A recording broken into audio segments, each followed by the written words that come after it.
Абай облысы Абай ауданына қарасты Саржал ауылы Семей қаласынан 150 км ара қашықтықты құрайды. Шығыс Қазақстанға ғана емес, еліміздің басқа да өңірлеріне Саржал қымызы атағымен танылған қымызды өндіретін елді мекенге келіп жеттік.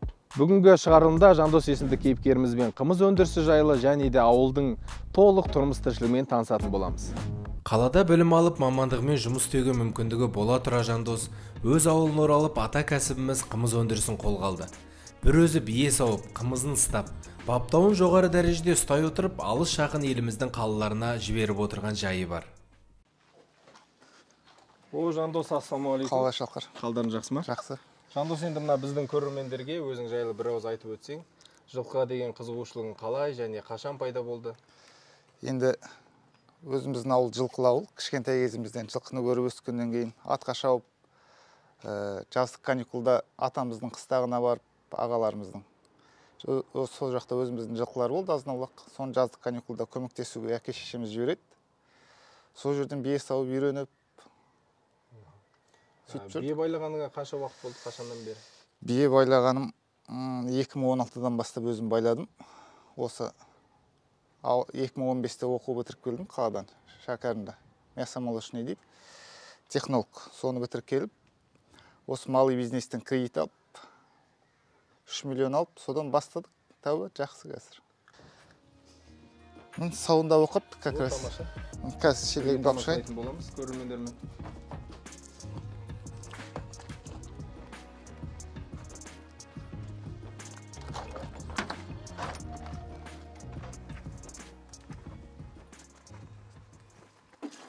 Бүгін күнде қанша бас бие байлап отырсың, Жандос? Қазір 6 бие байлап отырмын, енді қалған туылмай отыр. Мен өзі қыста сауғаннан кейін көбі жазда туады, күзде туады, содан күзге таман көбейеді, сол қыс бойы сауғанға. Кенже туғандарды, е? Кенже туғандар. Қазір 6 бие сауып отырмыз. Қолымды идіртіп. Бір биеден орташа қанша литр су шығады? 1 литр шығады. 1 литрден әрі, бірде 200, бірде 300, кейбірі 700, 800, 1 литрден айналып шығады. 2 сағат сайын қолымдарын салып, идіртіп сауып отырмыз. Құлындарына қосымша азық беріп отырсың ба? Жем шөбі? Құлындары жем шөп жейді. Жем беріп отырмыз, әйтпесе күйлері түсіп кетеді. Қандай жем беріп отырсың? Арпа, бидай, кебек, отыл. Араластырып беріп отырмыз тамақтарын. Үйлер жуас, әбден үйренген. Байқасаңыздар, міне құлындар өздері үйренген, бірден енелеріне жетіп барады, ешқандай ноқталамаймыз, байланбайды.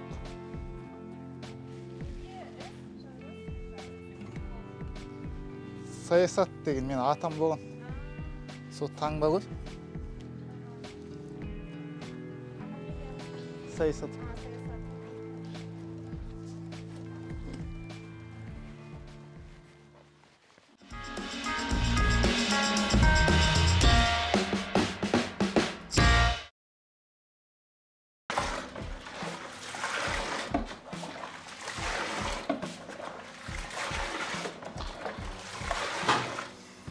Қанша уақыт тұру керек, Жандос, осы күйі? Енді күнде 5 сауғанымызды осыған құйып отырамыз. 5 рет сауғам, осыған құйып отырам. Қазір нағымызды аппаратқа қойымыз, кеше екісі талғанғымыз ғой. Түстен кейін дайын болады, таңертең бір пісілді, түстен кейін бір пісіледі.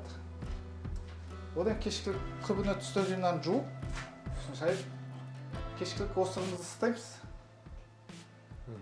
Ертеңгі дайындау, е? Иә. Жалпы қазір қымыздың бағасы қаншадан болып жатыр? Өзіңнің бағаң? Қазір 1200 сом мөлшерде болып жатыр, орташасы. Бұл бағаны өзің енді қандай факторларға қарап қоясыңдар енді? Ауылда бір орташа баға бар ма қымыздың? Сол орташа баға, сол ауылдың орташа бағасы сол. Енді еңбекке байланысты қазір мен енді өзім сауып отырмын. Кейбір кісілер жұмыс жасайды. Соған байланысты жем шөптің қымбаттауы, соған арнайы көтеріп отырады. Таксистеріміз тасымалданғаннан кейін оларға ақша береміз. Соған байланысты көтеріліп нетіп отырады. Жаздың күні арзандау болады. Жаздың күні жем шөп бермейміз, құлындарға ғана береміз. Қыста енді жылқы қолда тұрғаннан кейін жылқы малы жем шөпті көп жейді. Қыста қымбат болады. Одан кейін бие байлайтын адамдардың да саны азаяды, қыстың. Иә. Енді күзде туған, жай туған биелерді ойлаймыз. Одан кейін наурыз айларында қымбаттайды. Қымыз ораза, наурыз айларында 1500-2000 теңге болып жатады. Сол, енді мына піспекті қосайын. Қосатын уақыт келді.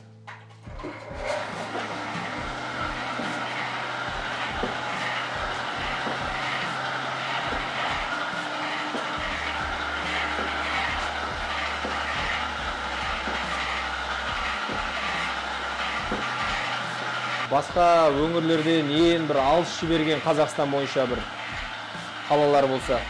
Батыс Қазақстанға ден жібердік былтыр. Атырауға ден жібердік. Осы Жаңаөзенге заказ беріп жатыр. Осының жетісіне. Алматы, Астана, Өскемен, енді олар жиі жіберіп тұрамыз. Астанаға 2 күннің бірге кетіп тұрып. Қымызды қалай жібересіңдер? Тасымалдау қалай? Қымызды қалаға жіберіп, қаладан сол жақтан енді таксиларға салып жіберіп, автобус, такси, пойызға. Жаңағы ауылдағы біз естуіміз бойынша ауылдың такси жүргізушілері қымыздарды жинап, әрбір үйден таңертең таңғы сағат 6-да өздерінің шығатын уақыттары бар, жинап қаладағы қымыз тарататын жерге апарады. Қымыз тарататын жерге апарады, сол жерден барып енді алып кетеді, заказ берген кісілер. Қымыздың осы жаңағы алыс жақ жолдарға жіберген кезде қымыздың сапасын жоғалтпайтындай қалай сақтаймыз? Енді ол қымызды ашыққан кезінде осындай температурасын айлап сақтау керек. Сол енді ашуын келтіріп, әбден осы аппаратпен пісіп, ашуын қайтарып, газды болады. Қазір мағымызды құйып жібересің, ол жолға шыдамайды. Міне қазір 3 сағат пісіледі, содан газ шығады, одан дайын болады. Бутылкаға құйып, жібереді ыдыстарға. Өйткені яғни біздің қарапайым көрермендерге де түсінікті болсын, көбіміз бір жерден бір танымайтын жерден қымыз алсақ, біраз жол жүргеннен кейін қымыздарымыз бутылкасымен атылып жатады. Ол дұрыс ашымағандықтан болады. Жаңағы дұрыс пісірмегендік ашуын келтіре алмай қалады. Бұл да қымыздың енді бабы бұл, суық тиіп қалады. Ал дұрыстап ашытып, температурасын сақтап отырса болады. Жалпы орташа температурасы қандай? Енді қымызды ашыққаннан бастап, ең жерінен сүт шығады ғой, сол температураны сақтау керек. Қанның жылылығында жылылық, өзінің жылылығында.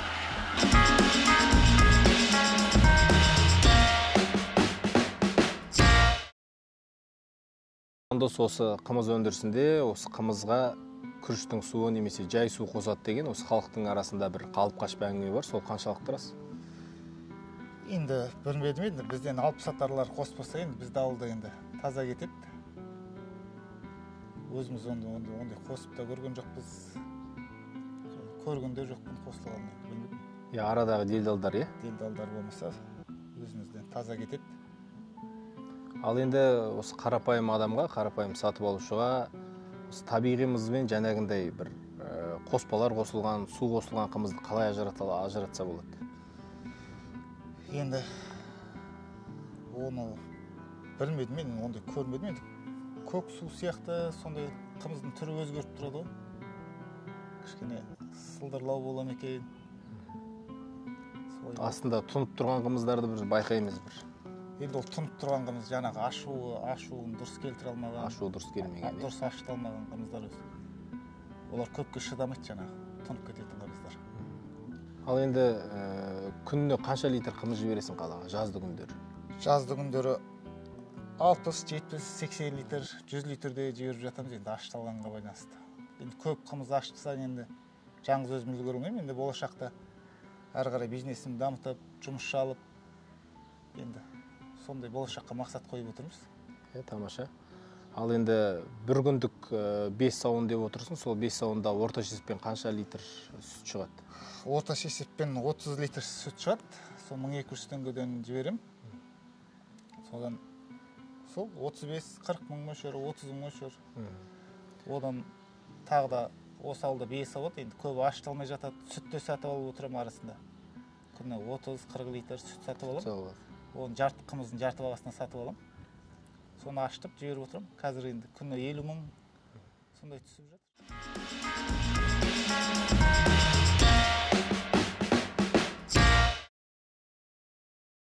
Достар, мына Жандостың қымызынан дәм татайық. Балығымыздан.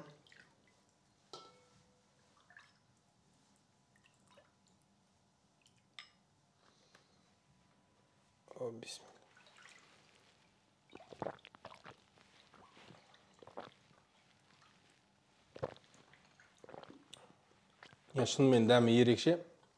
Тобылғының дәмі шығып тұр. Бетінде міне қалықтаған майлары бар. Бір ағамыз бар, осы ауылдың жиені. Осы ауылға келгенде үйге келіп қымыз ішеді. Жаңағы бір ішкенде 7-8 литр, 10 литр қымыз ішеді. Бірден? Бірден, иә. Енді бұйырса осы жазда ауылда не ұйымдастырайын деп отырмын, қымыз мұрындық деген осы июнь айының ортасында или июнь айының жаңағы бірінші субботасында деп жаңағы ауыл жастары келісіп, жаңағы қымыз мұрындық дейді. Бие байлап, жер басында, ипподромда. Сол жерде қымыз ішуден жарыс болады деген сияқты жастар ұйымдастырамыз деп жүрген. Осының алдында, осыдан 2 жыл бұрын өткен індеттің кезінде, коронавирустың кезінде осы қымыздың пайдасы молынан болған бәрімізге мәлім. Енді сол жағдайда сенің сатып алушыларыңа жалпы ауылда қандай жағдай болды? Қымыз жағынан, сатылым жағынан. Енді қымызға ол кезде сұраныс аса қатты көп болды. Жаңағы осы ауылға қымыз жинауға келіп клиенттер сондай не болып жатты. Енді өзіміз бізден постоянно қандай клиент алады, енді 10 литр сұраса 1-2 литр беріп сөйтіп отырдық. Енді өзімізде ішіп отырдық. Енді ауылда ауырған адамдар енді ауырғандар болды, бірақ жеңіл өтіп сондай жағдайлар болды. Енді ол кезде енді ауылымыздың жастары ауыл бірігіп жаңағы қалаға больницаға қымыз жібердік 1-2 тонна. Ауылда жалпы қымыз ұстауды үйренем деген бір жастар болса, өзіңе келіп үйренсек десе, сондай жастарға өзің бірінші кезекте қандай ақыл кеңес берер едің, және де сондай үйренетін жастарға есігің ашық па? Ашық. Бұл енді уақытпен келетін нәрсе, ол сразу жылдам үйрене қоятын нәрсе емес. 1 жыл жүреді, 2 жыл жүреді, 3 жыл жүреді, әбден көзі қанығып, өзі басқасында жүргеннен кейін былай практика жүзінде өзі келеді, өзі түгел адам өзі үйрене алады. Аштып. Бірінші кезекте малтанудан басталады дейсің. Иә, малтанудан, бие сауып енді. Не керек енді? Еңбектену керек болады бәрі. Ниет керек. Ол басында бәрінде өтпейді. Дұрыс өткізе алмайды. Басында 10-20 литрден бастап, кейіннен 50 литр, 100 литр. Бәріміз, өзімде де солай болды.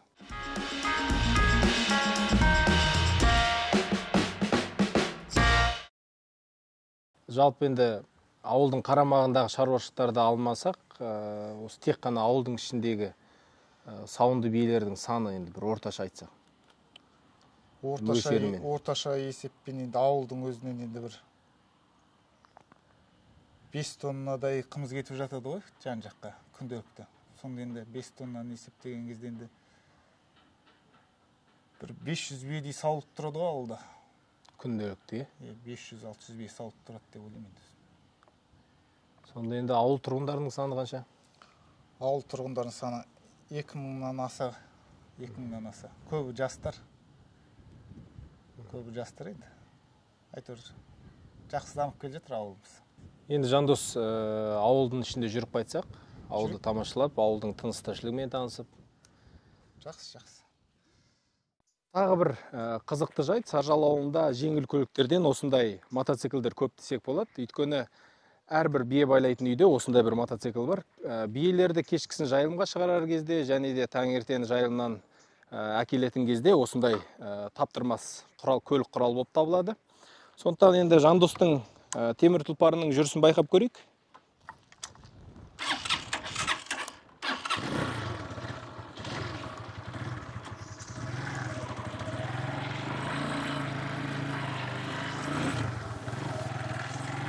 Жандос, енді мына көрермендерден келген сұрақ. Ауылдарыңда еліміздегі басқа қалалардан немесе шет елдерден бір туристер келсе, бір демалыс орындары бар ма? Қымыз бағытындағы, яғни қымыз ішіп ем дом алатын, қымыз өндірісін көріп, байқайтын, өз көздерімен көретін. Енді ондай ауылымызда жоқ енді. Бірақ енді осы ауылдың жігіттері Семей жақта, басқа қалаларда ашып, демалыс орындарын ашып сөйтіп жатыр ауылдың. осы ауылдан жылқыларын алып кетеді, сол жерде осы ауылдың балалары барып сауып. Яғни Саржал ауылының өзінің әдісі бойынша өз қымыздарын, яғни қалалы жерлерде дайындап жатыр. Қалалы жерде дайындап сол жерде. Ал Жандос, енді өзің қалай ойлайсың, ауылдың қандай бір мәселелерін шешсе, жаңағы біз айтқан туристерге де қызықты болатындай, елімізден ғана емес, шетелден де осы туристерді біз қалай тарта аламыз, яғни қандай мәселелер бар ауылда шешімін таппай тұрған? Енді ауылда шешімін таппай тұрған сол интернет.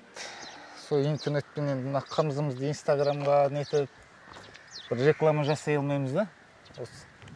Әйтеуір қымыздың сапасы жағынан әйтеуір қалаға шығып жатады. Енді бұлай сол интернет жайы қиын болып тұр, өзіміздің әркім өз несін жасап, сол жай.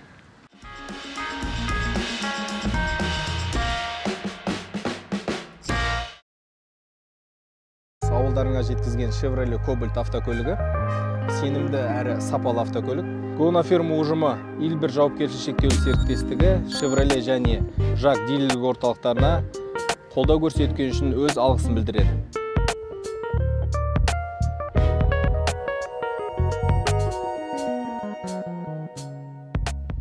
Бие байлау, қымыз ұстау ата-бабамыздан бізге жеткен асыл кәсіптеріміз. Бүгінгі таңда біздер арман қуып үлкен қалаларға, одан қалса шетел асып жатырмыз. Осындай арпалысқан заман ағымында біздерге құнды да қасиетті ата кәсіптерімізді одан әрі дамытып, келер ұрпаққа лайықты түрде қалай жеткізе аламыз? Жандос сияқты жастардың ауыл шаруашылығымен айналысуға ынта жігерін қалай оятамыз? Мүмкін қазірден бастап бос уәдеден әрекетке көшіп, шынымен еліміздің ауыл жастарына жағдай жасаймыз.